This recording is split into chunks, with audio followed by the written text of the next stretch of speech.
69,000 शिक्षक के 6800 अभ्यर्थी अपनी नियुक्ति पत्र और आरक्षण की मांग को लेकर कई सालों से लड़ाई लड़ रहे हैं। आज हमारे साथ अमरेंद्र मौजूद हैं। ये आरक्षण की और नियुक्ति पत्र को लेकर लड़ाई लड़ रहे हैं। मेन है ये लीड कर रहे हैं पूरे अभ्यर्थी जो है अपनी नियुक्ति पत्र के लिए। और आज इनकी मुलाकात मायावती से हुई है, पूर्व मुख्यमंत्री और बीएसपी की राष्ट्रीय अध्यक्ष। आज आप लोगों ने मायावती से मुलाकात की है, क्या कुछ उन्होंने कहा, क्या कुछ बात हुई? देखिए, लगातार हम लोग चाहे जिस पार्टी के हो, सभी पार्टियों से जो सामाजिक रूप से जो हम लोगों की मदद कर सकते हैं उन लोगों से मुलाकात करें। आज हम लोग इसी क्रम में माननीय बहन जी से मुलाकात हुई। हमारे 4 लोग थे उस डेलीगेशन में और माननीय बहन जी से हम लोगों ने पूरे प्रकरण को अवगत कराया। तो उन्होंने कहा, देखो, ये लड़ाई तो हम हाई कोर्ट में भी लड़े हैं, सुप्रीम कोर्ट में भी लड़ेंगे और ये सामाजिक लड़ाई है। इसी लड़ाई को लड़ते लड़ते हम मुख्यमंत्री बने हैं। तो आप लोग ना बताओ, आप लोग आगे बढ़ो। जिस भी तरीके से हमारी मदद होगी, जिस तरीके से हम मदद कर सकते हैं, उस तरीके से आपकी मदद करेंगे। और माननीय बहन जी ने एक बहुत बड़ी बात कही कि ये लड़ाई जो है 85-15 की हमेशा से थी और हमेशा रहेगी और हमेशा 85% जीता है, आप लोग भी जीतोगे। नहीं तो वो लगातार ट्वीट कर रही है, इस माध्यम से आश्वासन भी दिया है, लेकिन आप लोगों ने सवाल नहीं किया क्या जो आपके कार्यकर्ता हैं क्या वो हमारे साथ नहीं खड़े हो रहे हैं या आप नहीं हमारे साथ खड़ी हो रही हैं? माननीय बहन जी से हम लोगों ने सारी बात, लगभग आधे घंटे की मुलाकात हुई थी और सारे क्रमवार सारी बातें रखी। तो उन्होंने कहा कि हम अपने पार्टी को आदेशित करेंगे। पहले भी हमारे तरफ से सतीश चंद्र मिश्रा जी ने हाई कोर्ट में लड़ाई लड़ी, अब सुप्रीम कोर्ट में भी सारी चीज़ें आप लोग रिवील ना करिए। हम पूरी तरीके से आप लोगों की मदद करेंगे, जो जैसे हमारे स्तर से हो सकेगा। माननीय मुख्यमंत्री जी से इस प्रकरण पे बात करेंगे, पत्र लिखेंगे, लगातार आपके लिए ट्वीट करते रहते हैं। हमें सारी बातें अवगत हैं। हम लगातार आप लोग के प्रदर्शन को देख रहे हैं। पिछड़े दलित सड़कों पे नहीं होने चाहिए। 4 साल पहले नियुक्ति हो जानी चाहिए थी, बेसिक में हो जाने चाहिए थे, लेकिन आप लोग इस तरीके से संघर्ष कर रहे हैं। समाज में इसको याद रखा जाएगा, आने वाली पीढ़ियां इसको याद रखेंगी।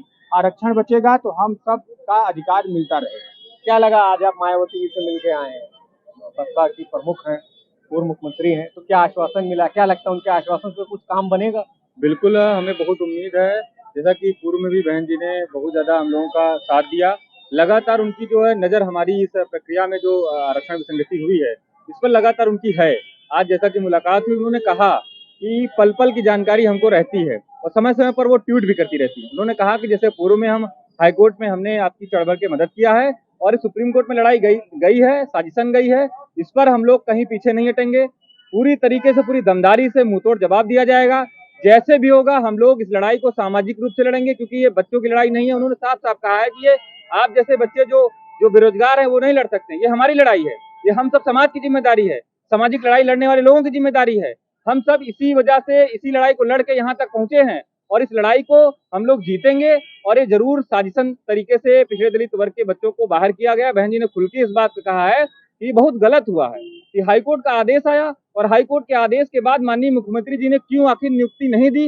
ये बहुत ही चिंतनीय विषय है, बहुत सोचने वाला है, इस सरकार की मानसिकता को दिखाता है। उन्होंने कहा कि ये बहुत ही ज्यादा मतलब घोर निराशा देने वाला है, ये हमारे समाज के लोगों के साथ ऐसा हो रहा है, इस बात को हम बर्दाश्त नहीं करेंगे और जैसे भी बन पड़ेगा, माननीय सुप्रीम कोर्ट में मामला गया है, सही बात है, इसको न्यायिक लड़ाई लड़नी पड़ेगी। उन्होंने कहा है हर संभव मदद करेंगे, लेकिन समाज के लोगों को भी हम एक चीज कहना चाहेंगे, हमारे समाज के लोग भी इस चीज को बंद आंखों से मत देखें, हमारा लोगों का साथ दें। इस लड़ाई बहुत बड़ी है। बेसिक शिक्षा विभाग में आपके नौनिहालों, आपके जो बच्चों को आगे आने से रोका जा रहा है, इस वजह से जो है सबका साथ हम लोगों को मिलना चाहिए। जो आरक्षित वर्ग के बच्चे हैं उनकी लड़ाई में साथ दें, हम लोगों को संपर्क करें। क्या लगता है कि मायावती जी मुख्यमंत्री से बात करेंगे आप लोगों को लेकर? नहीं, बिल्कुल मायावती जी मुख्यमंत्री से बात पहले भी उन्होंने कहा है कि हम माननीय मुख्यमंत्री जी से हम इस संदर्भ में बात किया, उन्होंने अधिकारियों से भी बात किया है। उनका कहना है कि ये लड़ाई जो है इतनी आसान नहीं है, ये लड़ाई पिछड़े दलितों की है।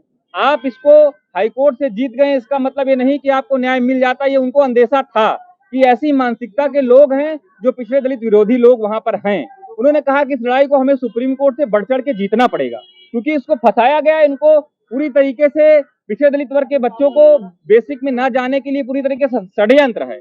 तो बहन जी ने कहा है कि इसको, इस चाल को, चरित्र को हम समझते हैं, इस लड़ाई को हम बहुत लंबे समय से लड़ते आ रहे हैं और आगे भी लड़ेंगे, चाहे जमीन पर हो और चाहे माननीय सुप्रीम कोर्ट में हो। जिस तरीके से होगा हम पीछे नहीं हटेंगे, हम आप लोगों का साथ देंगे। जैसे बन पड़ेगा सुप्रीम कोर्ट में हम लोग अपने जिस भी तरीके से हो सकेगा वो वहां पर हम लोगों के साथ खड़ी होती हुई दिखाई देंगी। इस तरह का उन्होंने आश्वासन दिया है और उम्मीद भी है उनसे हमें। बिल्कुल देखिए, जो 6800 अभ्यर्थी हैं जो आरक्षण को लेकर लड़ाई लड़ रहे हैं, ये 69,000 में से जो 6800 हैं जो उनकी लड़ाई है आरक्षण को लेकर, तो आज मायावती से मुलाकात की और उन्होंने आश्वासन दिया है कि मुख्यमंत्री से बात करेंगे और चाहे सुप्रीम कोर्ट हो और चाहे रोड तक हो, इन लोगों की लड़ाई लड़ेंगी और आवाज को बुलंद करेंगी। लखनऊ से सत्यम टीवी 9 भारतवर्ष।